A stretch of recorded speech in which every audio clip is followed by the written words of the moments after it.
Welcome to our presentation on Athetoid cerebral palsy by Michelle Droughty and Katie White. Dyskinetic or athetoid cerebral palsy is damage to the basal ganglia and/or thalamus and can involve damage to the cerebellum as well. This will result in a fluctuating muscle tone going between high and low muscle tone. Often seen is twisting, writhing movements and difficulty with balance, coordination, and postural control.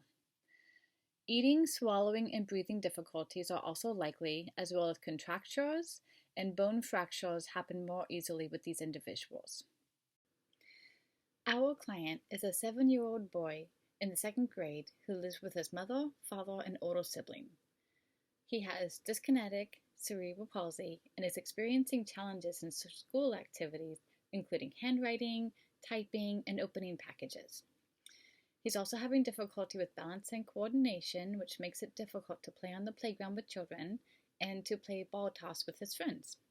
At home, he requires assistance for getting dressed, cleaning himself, and eating with utensils simultaneously. The parents' goals are mainly around activities of daily living and school activities. This includes getting himself dressed, using his utensils and eating by himself, his handwriting, and his typing. The client's goals, however, are about being able to play ball, being able to play on the playground with his friends without running into them, and having fun at family game night. One assessment used for this child was the Pediatric Evaluation of Disability Inventory, or PD. It's a standardized assessment that measures functional mobility, self-care, and social participation. It looks at the child's occupational performance, participation in ADLs, communication skills, social relationships, ability to reason and problem solve, eating, functional mobility, behavior, cognition, and overall development. It uses a Likert scale to assess functional skills and caregiver assistance in all domains. It also assesses modifications required by the child, such as no modifications, child-oriented, rehabilitation equipment, and extensive modifications. Total scores range from 0 to 100, with typical developmental normative standard scores ranging from 30 to 70. This assessment has excellent inter- and intra-rater reliability, as well as excellent internal consistency. Looking at the client's scores here, he is below typical developmental normative scores, as he is below 30 in each of the categories. This highlights his need for interventions focusing on self-care, followed by mobility. As his social functioning is just below average, it is not a primary domain of concern. However, it should be continued to be monitored in case there are any changes in the future. The second assessment used was the gross motor function measure. It is a standardized observational assessment that measures gross motor function over time for children with CP. There are 5 levels within the classification system that individuals may fall into from the results of the assessment.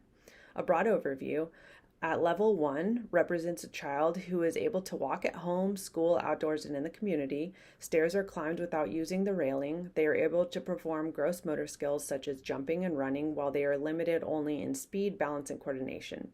On the other end of the scale, we have level 5, which indicates a child that is limited by their ability against gravity to hold their head up and maintain posture of the trunk with limited control of arm and leg movement. They typically use manual wheelchairs in all settings.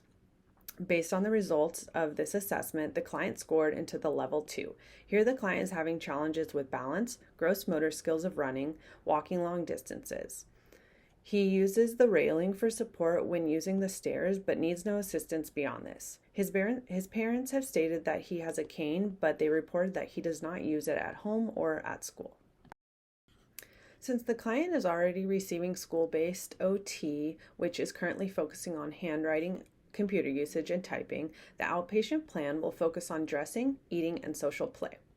Goal number 1, within 6 weeks, client will be modified independent using a knife and fork with bilateral coordination while seated at a table wearing elbow immobilizers on both upper limbs. Goal 2, client will dress upper body using therapy suit with modified independence within 6 weeks. Goal 3, Client will catch and throw ball to sibling using bilateral hands with 75% accuracy with minimum assistance within 6 weeks. For the intervention, the session will be 45 minutes in the outpatient setting. To address the biological needs, the intervention session will focus on the use of a therapy suit and elbow immobilizers to support muscles and coordination in different tasks. To address the psychological needs and specific client goals, the intervention will include the use of the therapy suit and elbow immobilizers to facilitate independence while performing upper body dressing and bilateral coordination with a fork and knife during a meal to increase self-efficacy and self-esteem.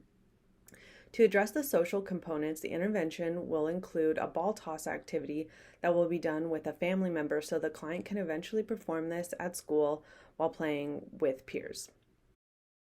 So, quick background on therapy suits. They are considered a dynamic splint. They are a thin material that lies against the skin and applies a force to the body to provide stabilization to support fluid and coordinated movement. The suit supports dyskinesia movement to promote participation by normalizing muscle tone, supporting weak muscles, providing resistance for strong muscles to improve muscle strength, improve coordination, and postural control. The suit supports re-education of the brain to recognize and form correct muscle movements. The suit will be worn at the beginning of the session to modify the upper body dressing task to promote greater independence. The client will don his shirt independently while the therapist grades it up or down as needed. The elbow immobilizers, in conjunction with OT and PT services, have been shown to increase fine motor and grasp strength in children with CP. So for the meal activity, the client will be seated at the table and the elbow immobilizers will be placed on both upper extremities. The task will be to hold a fork and knife and cut a preferred snack. The OT will support the client by grading it up or down.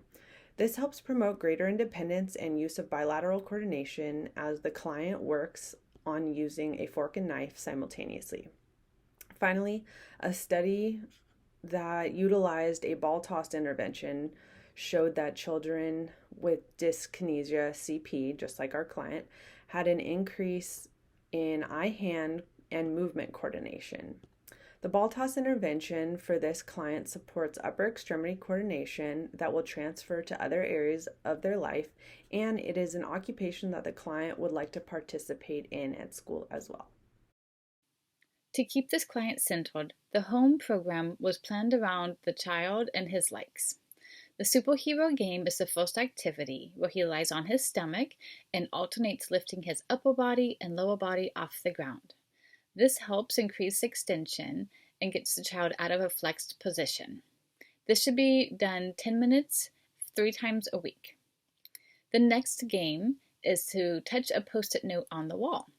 The child will stand facing the wall and reach up and touch the Post-it note, alternating hands, reaching across the body when told to by the parents.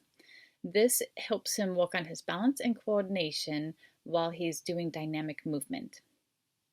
The next game is a hot lava game, where a balloon is blown up by mouth and the child keeps it from hitting the ground by alternating with his hands, hitting it into the air.